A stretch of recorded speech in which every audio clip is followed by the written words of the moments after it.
Oh yes, it is time. We are live. What is going on, everybody? We're going to give everybody a couple minutes to go ahead and catch up and wait, because this is the first time we're doing this here.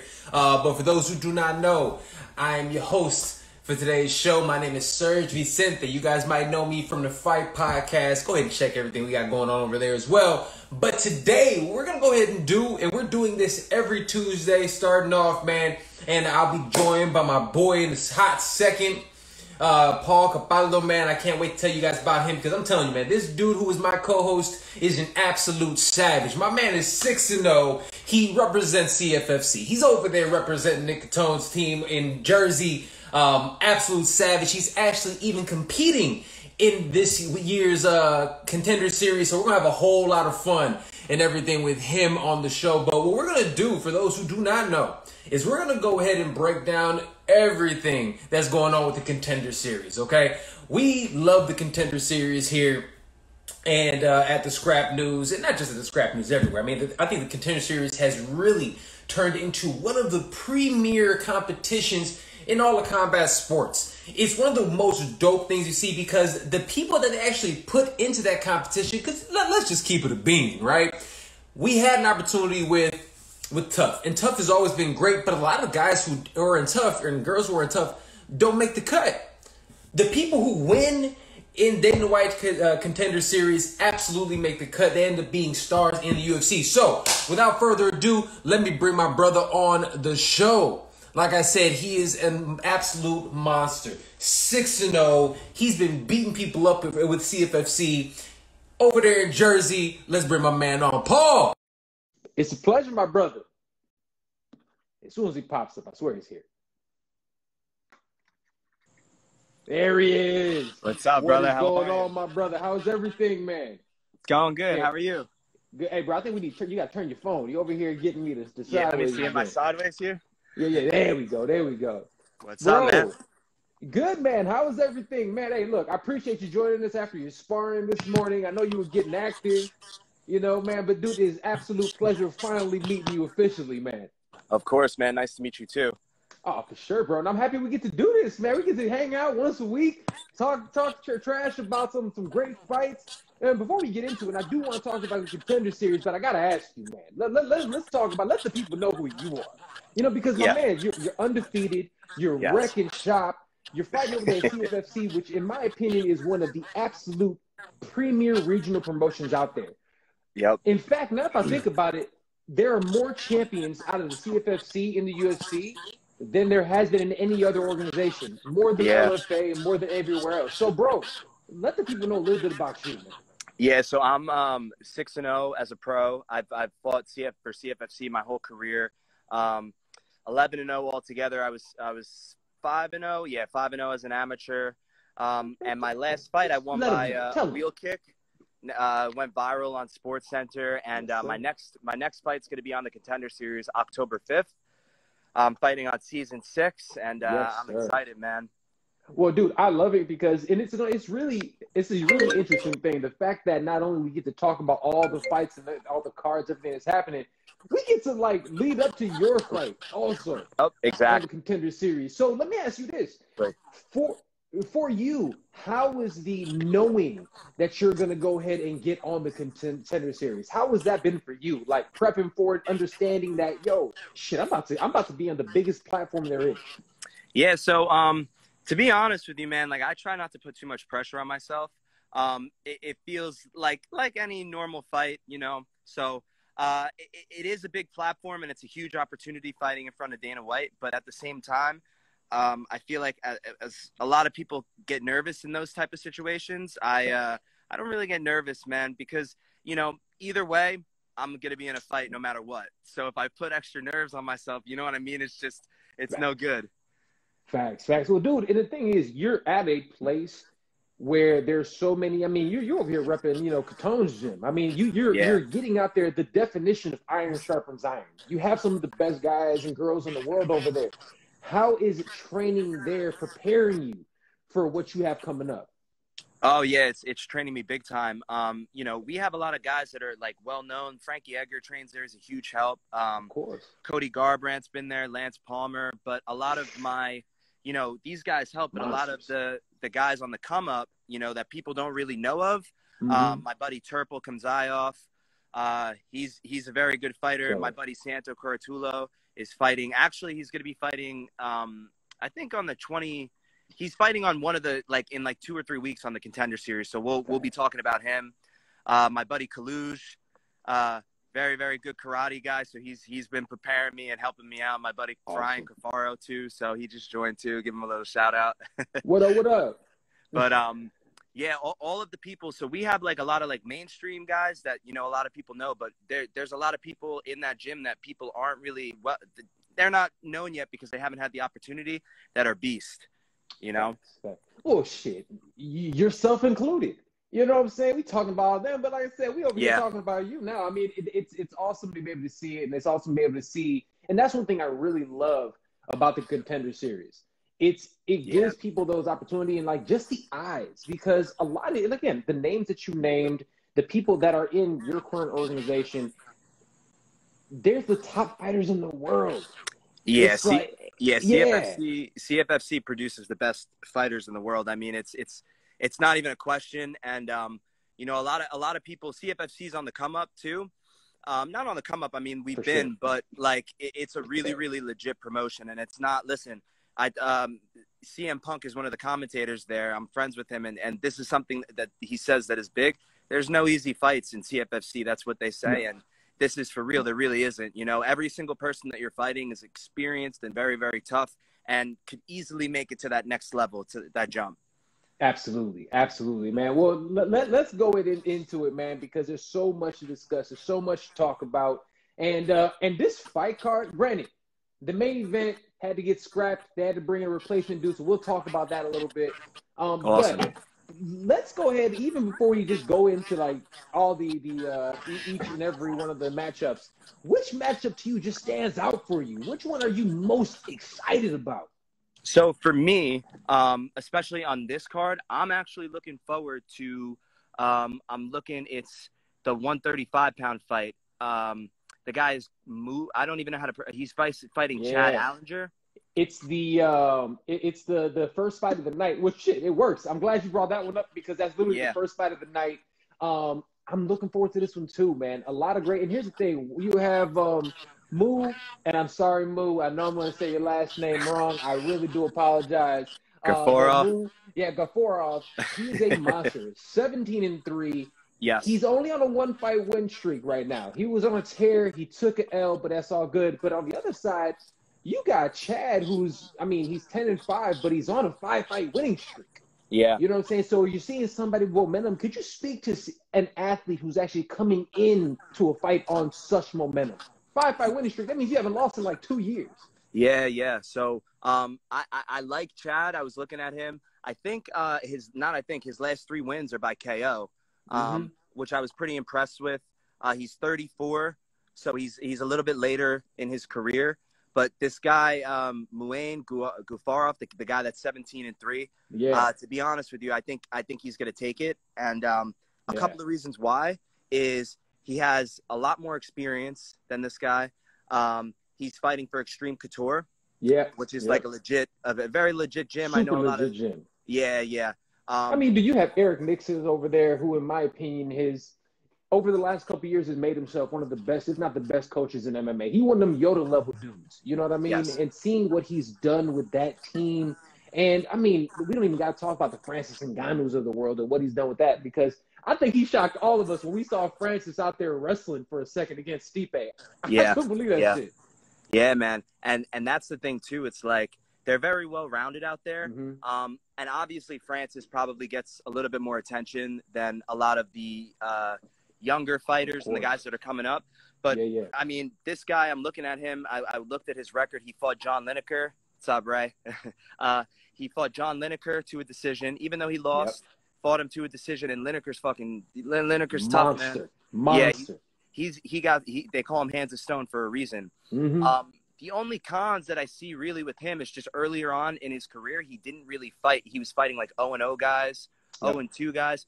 But, I mean, to be honest with you, I don't think that there's anything wrong with that, because this game, you don't like, a lot of guys want to rush to fight the top guys right away. And sometimes what ends up happening is they get pushed too early and then they lose their confidence.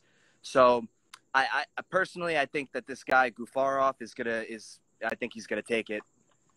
You know what? So I'm glad you actually, what was that? Also too, Chad fought at bantamweight too. I don't think that this guy, he's coming up. So this guy Gufarov is going to be the bigger guy. Exactly. So that's actually one of the things that I got out of it, right? Because I was looking at it, and actually that fight between Gufarov and John Lineker, I saw. And it was a contested fight. John Lineker is a monster, for those who do not know. Yes. He's an absolute beast. So when I see this, that was the biggest thing for me. Chad moving up in weight.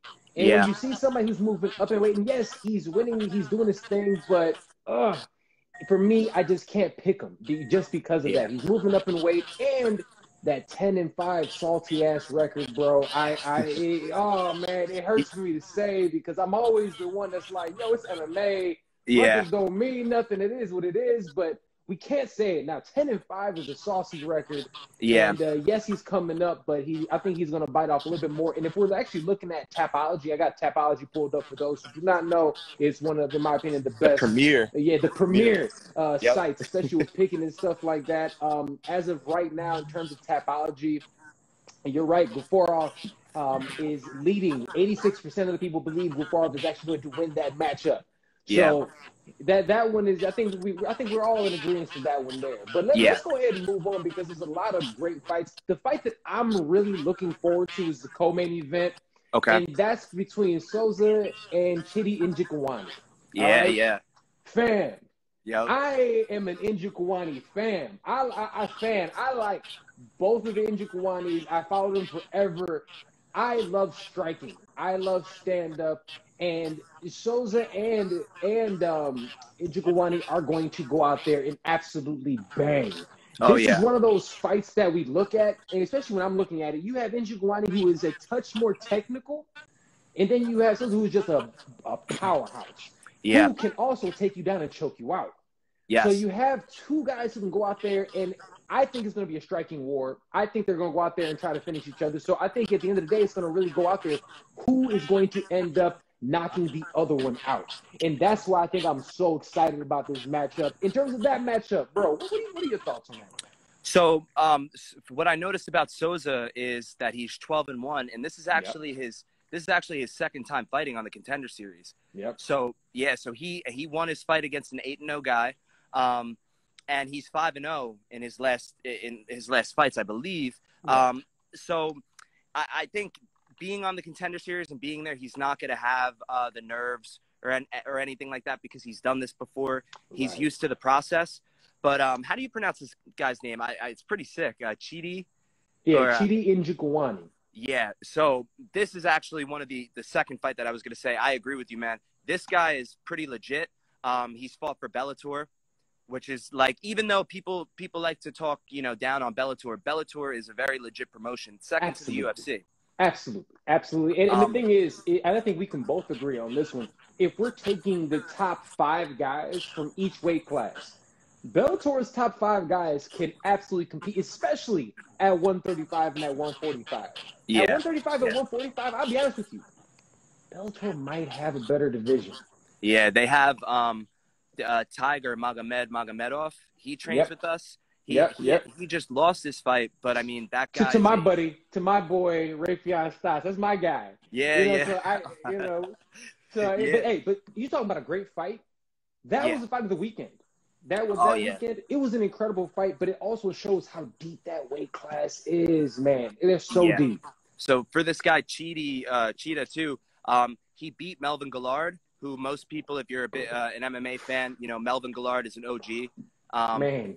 Yeah, the OG. Cisco of the game. Yeah, and he beat Brandon Thatch, who was also in the UFC. He fought Brandon Thatch. I don't believe he beat him, but he fought Brandon Thatch. He won his last fight by knockout. So I think this guy Cheaty is going to win, and I'm actually pretty excited to see it because he just seems like he's more well-rounded, that's so I have him in that fight. I'm rocking with you. I'm with you on that one. Chidi Njokuani, he's 17-9. Mario Souza is 12-1, but I think we both agree on this. Chidi's been in there with way higher opposition. The Yeah. talent that he's been in there with, and I think this stage isn't going to be too big. Yes, it's only contender. Yes, they're in a bedroom with a ring in the middle of it. But at the end The of the Apex, day, baby. you know what I'm saying? But at the end of the day, I mean, it's still high stakes. I feel Chidi's been there. And I think, I mean, if you look at him, his brother, these are all Anthony and Jaquani. I mean, Yeah. these guys are guys who have been at the top of the game for so long. And for me personally, as just a fight fan, I'm excited to actually see these guys actually get that opportunity because he's been around for so long. Yeah, yeah, and it's nice to see. 19-7 is like he's got a crazy amount of fights. Even so he's been in the game for a really long time. So you're right. It is nice to see guys finally get their shot. Facts. Well, okay. Well, let's move on a little bit because we still got a couple fights we got to talk about in this one. Oh yeah, let's go. We have at flyweight we got Bruno Correa versus Carlo Vergara. Yes. This one should be good. Bruno's 12-3-1. Carlos is 8-2. I'm seeing a lot of people going back and forth on this fight online. What are your thoughts on this one? So for me, this guy Bruno Correa, he's fought on the Ultimate Fighter Brazil. Which is was like a legitimate tournament. He's fought on the Ultimate Fighter. Right. He has a ton of submissions, 7 submissions, and what I noticed too is he beat Leandro Higo from Bellator, and that guy, a monster. He fought one of the my training partners that I used to train with. He trains at Ricky Bandejas. Oh, I love Ricky. Ricky's been on my podcast before. He's a good dude, man. Good dude. Yeah, good guy. He beat Ricky, and he beat Ricky pretty easily. So just seeing that off of that he beat that type of caliber guy, to me, very impressive. Now, what I noticed about this guy, Carlos, he's scrappy. His last 4 fights are by finish. Yep. But the thing that sticks out to me is the level of opponents isn't very strong. It's really weak, actually. Yeah. Which is the case with some of these matchups with some of these guys. And a lot of these guys don't fight for top tier promotions. So they kind of get, they handpick who they fight. But that's kind of what I'm noticing. I think Korea is going to take it. I just think he's more well-rounded. I'm with you. I'm actually on the same wavelength on this one. I think Bruno's going to go ahead and take it just because of the exact thing you said. I think he's been in there with just way better opposition. Now, I'm going to ask you a question because somebody asked us a question. I wanted to make sure we answered it. Awesome. There are guys like Chidi and a couple other people that have extensive records, 17 and whatever. We have all these extensive records. Do you still consider them, quote-unquote, contenders if they have so many fights on their resume already? I think it depends. A lot of the times, guys, if they've taken a lot of damage in their career, because the guy Chidi is 19-7. Yeah. You don't knocked come out out 3 times in his career. He was knocked out 3 times. 3 times. Yeah, but it's been a while. Yeah. So for me, I mean, it's because we're only thinking about the damage that you take in the fights, but there's also the training camps for those fights. Yeah, I'll story about that in a second. So if you say what you got to say, I'm gonna let you know. My body's beat up. Yeah. So the damage that you take for each fight preparation, everyone gets beat up training for a fight. And I just think this guy though, especially that he still has the motivation to do it. I think that he'll be fine. No, I'm with you. I think that guys, it's interesting because I think guys are you're going to be a contender until you start getting that recognition, in my opinion. So even let's look at somebody, as Jorge Masvidal had how many fights? 50 plus fights, right? And let's be honest, he's still technically a contender. You know what I'm saying? So when you're looking at these guys, I don't look at it like in boxing, for instance, right? In boxing, they look at it like, okay, this guy's a contender. He has 5 to 10 fights, right? MMA and boxing are so different. In the way that they, boxing, they'll get softballs here, there. MMA, you're going to have a lot of fights because at the end of the day, the best actually have to fight the best.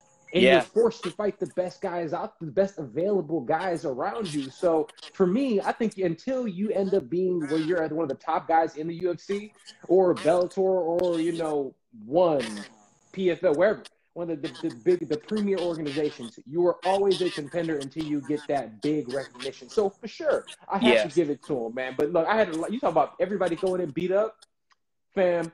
I have not trained in years, and then I got the great idea of going over to Body Shop over here in LA and training with the McKees. Oh And boy. when Rampage is there, and I'm getting and I'm thinking it's gonna be hitting the bag. They're like, go hit the bag workout. No, I walk in the gym and they sparring. Oh shit. Man, I ain't sparred in years. I go in there, I'm sparring with Baby Slice. He ain't taking it easy on me. My body's hurt so bad, and I just want people to know, everybody goes in hurt. All these guys are going in with nagging injuries and stuff. Dude, I haven't trained in forever, and my ankle is swollen up like a damn golf ball today, a softball today. But you know what? I got in there, I squabbled, and I still made it out. Yeah, man. I'm telling you, people don't realize, like training is just like your training camp is like a fight. To get through a training camp is like a fight in itself. Yes. Then you have to worry about the weight cut. That's another fight. Then the actual fight. The fight's the easiest part, in my opinion. And yeah, especially when and this is something I want to say too, that, maybe it would be better if the UFC did this. They would have more stars is, boxing builds their guys up. And I mean, listen, they really, really do because of the different promoters. Yeah. There's conflicts of contracts and everything like that. But I do think kind of like how Sean O'Malley said, and he was getting a lot of slack for it. You're getting paid the same amount of money to fight whoever. So, who's to say, Sean O'Malley is wrong for fighting? And he actually fought a guy from CFFC, by the way, in his last fight. That guy. Montano. Yeah. So who's to say that, I think sometimes the UFC rushes these guys in too quick to fight the elite, build them up. They're doing it with that guy, Chase Hooper. He's another CFFC guy. I'm just naming them off, but Savage is over there. There's a reason, and we were just talking about, for instance, like some of these athletes, and my man's and we'll talk about it with the main event also. Yeah, actually, one of the guys that just joined, Saeed. His name's Saeed. I trained with him in Russia. What's up, brother? Very, very good 125 pounder.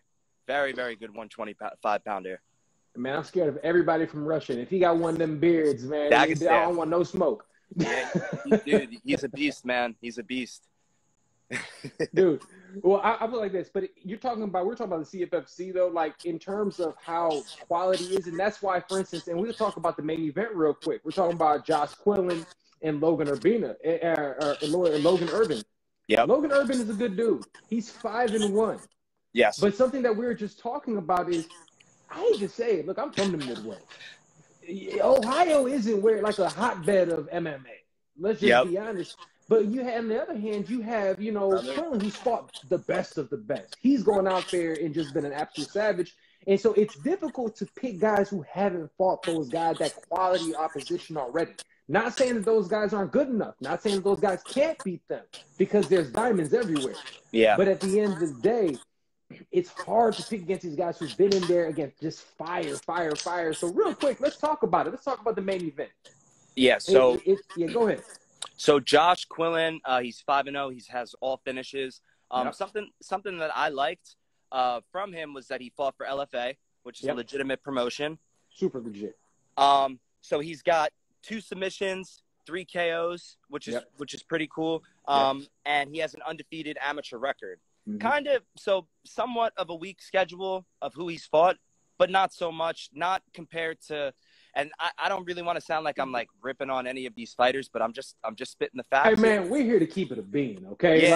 We're not, you know what I'm saying? That's what it is. It's like at the end of the day, we're here to tell the truth. We ain't here to hate on nobody. We ain't throwing nobody under the bus. We just be honest. So with Logan Urban, I was looking at these guys. I think that the Chidi card, versus Souza should be the main event, but that's off topic. Yeah, I do too. Yeah. So with Logan Urban, he's 5-1, but something that really stuck out to me was he has really, really weak schedule. I mean, this guy's first 5 opponents, the combined record is 4-14. Yeah. So to me, real Tommy Fury-esque over there, if you ask me. Yeah.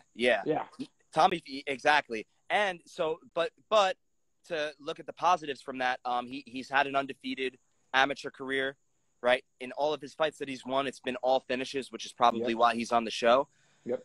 Yeah, And Katie's the fight there that he was supposed to fight against Weeks. Now, that would have been a really good fight. That would have been a real tight fight. It would have been close. But we're looking at it, and one thing that I've also seen with Quillen is that he gets hit. He gets cracked. So he's one of those guys that I look at, and it's just like, yo, you might be able to get into the UFC. Yeah. But where is their longevity if at this point in time he still has such holes in his game that, dude, he gets cracked and rocked. And you're getting rocked and cracked at 5-0? I don't know. Yeah, the name of the game is to hit and not get hit. And it's my last fight. I tell people I got hit half the times. I parried a punch out of the way and it skimmed past my face. That was the only time I got hit. But seriously, it's hit and not get hit. And that's how you have longevity in this game. But once you get to the UFC level, if you're getting hit with big shots by guys that aren't really that good at the UFC level, man, it's going to be a rude awakening. Facts. So Facts. For me, for this fight, especially in his weight class.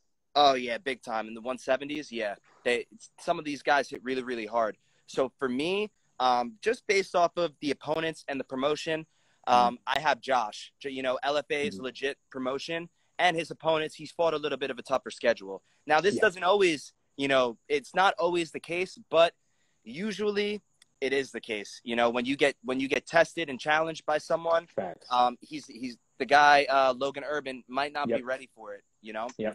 Yeah, but look, salute to Urban though for getting he took this fight on short notice. Of course, this is what dreams are made of, right? This is like if he goes out here and absolutely starches Buddy, we'll be talking about him next week. Yeah, and so will everybody else. You know what I mean? I'll be like, yo, I ain't my words. It is what it is. You know, that's how we'll feel about it. So I'm looking forward to that one. I think the entire card is fun. One more fight we have to talk about is Simon Oliveira versus Jose. I swear it says all day. All day? But all day. Or Alday? Alday. But this is another one. It's supposed to be a good fight. 17-3 versus 14-5-1.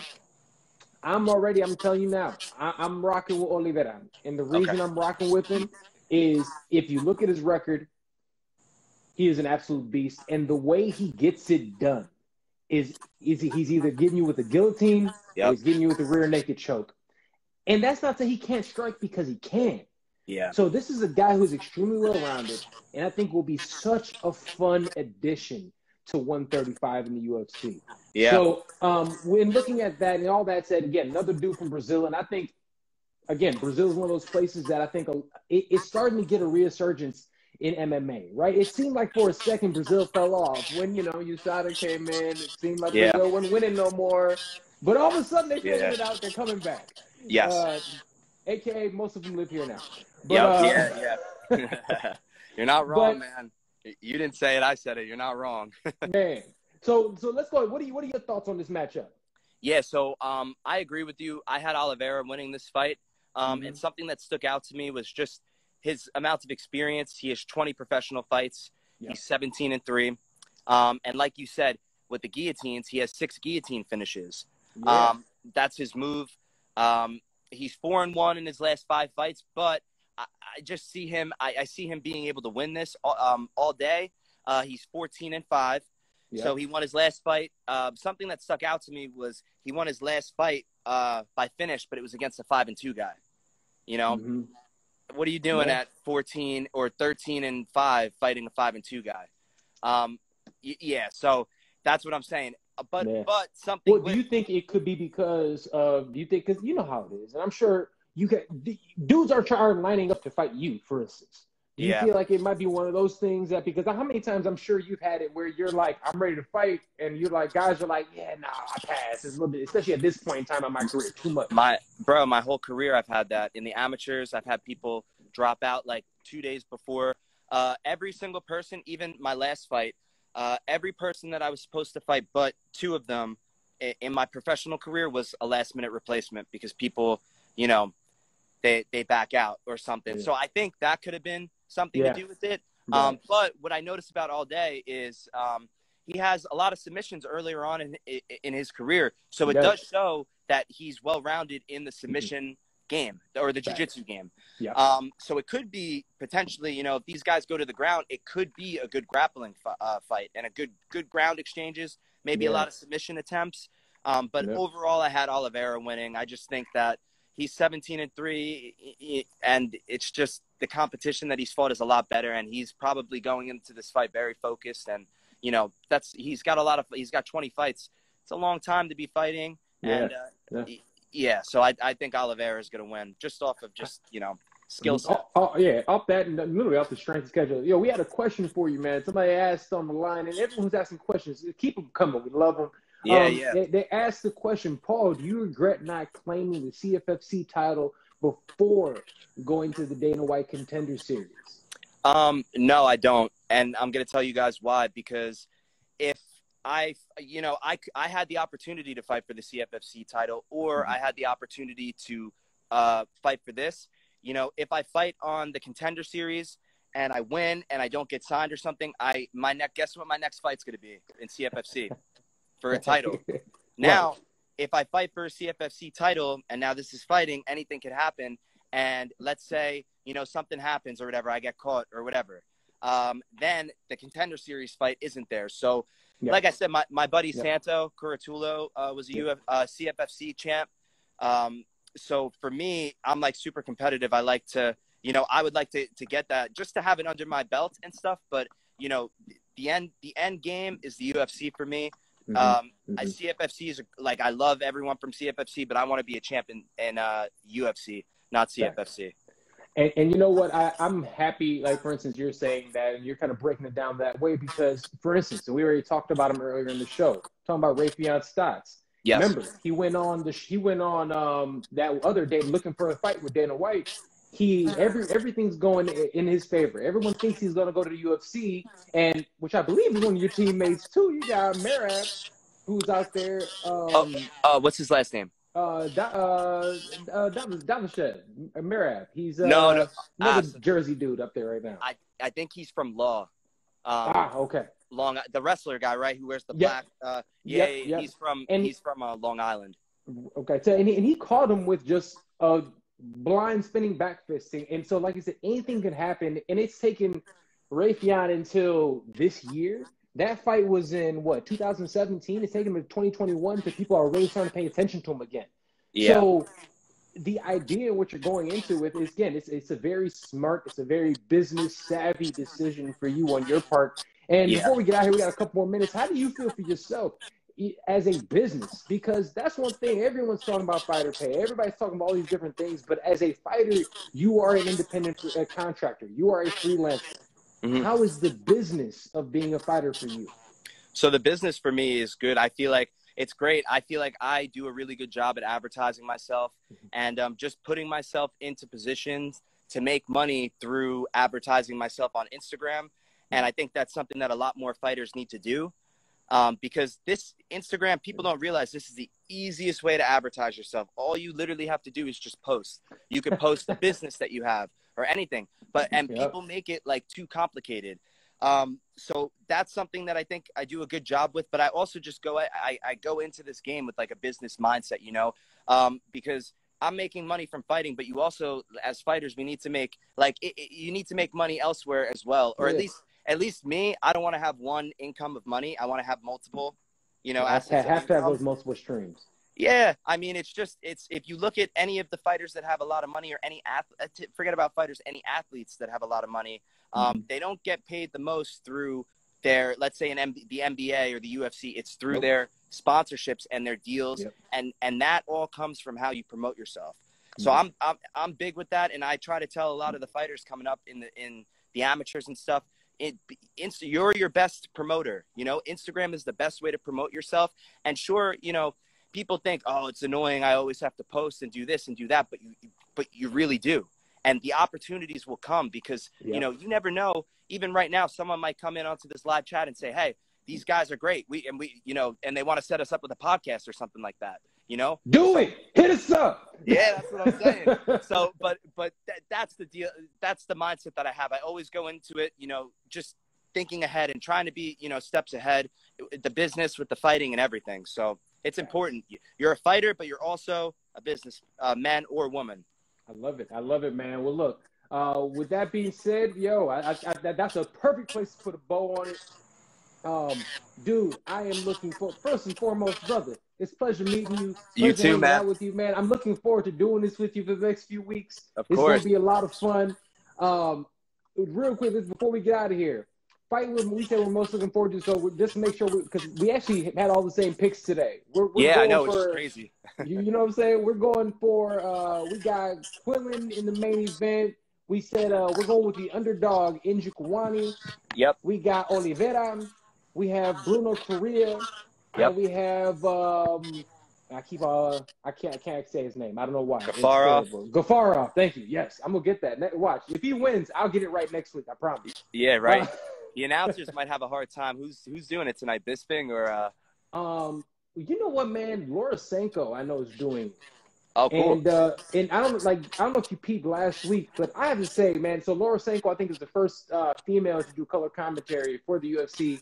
Did a phenomenal job, dude. She is so good, and I think she's one of the best commentators that the UFC actually has. Absolute savage. Yeah, bro. She's a lot of fun, great knowledge. Salute to Laura Sanko. I think they need more of the females to do the commentary. I think, they choose a lot of the men, like the guy fighters, but some of the females, even, some of the females from my gym are very knowledgeable about the sport, and it's something that I would really like to see, just a mix of the two. You can have. And what that does is it just gives fighters other opportunities to advertise themselves. The females in the women's division, some guys might be like, oh, I don't want to watch that. So they have other ways to advertise themselves with that. Yeah. And, I think that they could do just as good of a job as the guys. Any dude that says they don't want to watch the women's fights, they're lame. Super lame. Yeah. It's super lame because let's just keep it a buck. Dog, 9 out of 10 times the women's fights are fire. Okay? Yeah. They go out there. How many times have women headline cards? You know what I'm saying? Yeah. Put like this. If Valentina Shevchenko technically might be top 3 pound per pound. Technically. Yeah, she's nasty. You know what I'm saying? She's very good. Sometimes she trains in Jersey. One of my jiu-jitsu coach, Sean Santella, another beast fighter. He's trained with her a couple times, and he said she's very good. Dude, I've been able to train with her once. She came because I live in Chicago. She came to Team Rezovic out there, and dude, I saw her on the ground and got to see just the strength and the athleticism that she has. It's crazy. She fought a girl from our gym, Caitlin Chukagian. Oh yeah, and I love Caitlin. Caitlin Chukagian is a monster. I mean, granted, her Twitter likes is something else too. I know. But, I know exactly what you're talking about. Oh man, Caitlin is an absolute beast, man. In the way that Valentina ran through her, that doesn't happen. No. It's crazy, man. And like you said, Wei Li Zhang versus Joanna was one of the best fights in UFC history. If you haven't seen it, please do. And, bro, somebody else asked, when are we going to see another one of those spinning heel kicks from you, man? We going to get one in week 6? Yeah. So that's a move. I've been doing Taekwondo all my life. So that's something that I always have in the back, my back pocket. You know what I mean? And forget spinning heel kicks. We're working on some moves that I'm trying to go viral again. We're working on some moves, and nothing too flashy or showy, but moves that people haven't seen before. So love it, man. Yep. Love it. Well, Paul, kicks, bro. Everything. Hey, go ahead. Look, I can't wait. And you know what? It's gonna be great because and here before we get this will be the last thing we'll say before we get out of here. Again, you're a month out essentially. Yeah. How are preparations? I know you had sparring today. What are preparations like specifically for this matchup? So, preparation, sparring, everything's going good. Nice. A month out, and I feel really, really good. I sparred 5 rounds today. I got another training session to do later. So I'm just grinding, man. And honestly, this guy that I'm fighting isn't on my level. He really isn't. He's and this is something that, I mean, if I had to break down my own fights, we could go into the level the level of opponents that he's fought. And we're going to see what happens when, I touch him up a little bit. He likes to come forward, but after I touch him up a couple of times, it's going to be a different story. And he's a decision king too. He doesn't finish people. So that says everything right there. That's all we need to know, man. We love it. And you know what we're going to do? I think we're going to finish up each week. That's how we're going to touch base with you. We're going to say, you know, how camp is going. Yes, sir. We're going to see how everything is. So this is so dope to get, just because a lot of people don't have an opportunity to see this type of insight of fighter preparations. Yes. So again, thank you for being open and honest with us about this, man. Thank you for being my co-host today, man. This is always a blast. To everybody at the Scrap News, thank you so much for having us all here tonight on ESPN. It's ESPN2, ESPN Plus. There's going to be the Contender Series at 8 p.m. Eastern Standard Time. That's going on today. Week 2, Dana White Contender Series. But from now on, about time we got today. My brother Paul, I appreciate you, man. You too, man. Thank you. And guys, thank you to everyone that joined. Like I said, we're going to be doing this around this time every Tuesday, as long as it works with you, every Tuesday, guys. So I hope you guys tune in, and it's going to be good. Each week's going to get better and better. Facts. You know it, man. You know, like I said, we'll have, now that I'm seeing people ask questions and stuff, we'll have some little different buttons and stuff for you guys to check out, man. It'll be a lot of fun, but we're going to have fun with this, man. So to everybody who paid attention, who tuned in today, thank you guys so much. To the Scrap News, thank you so much for having us. See you guys next time. Awesome. Later, brother. Peace. Yes, sir. Later, man.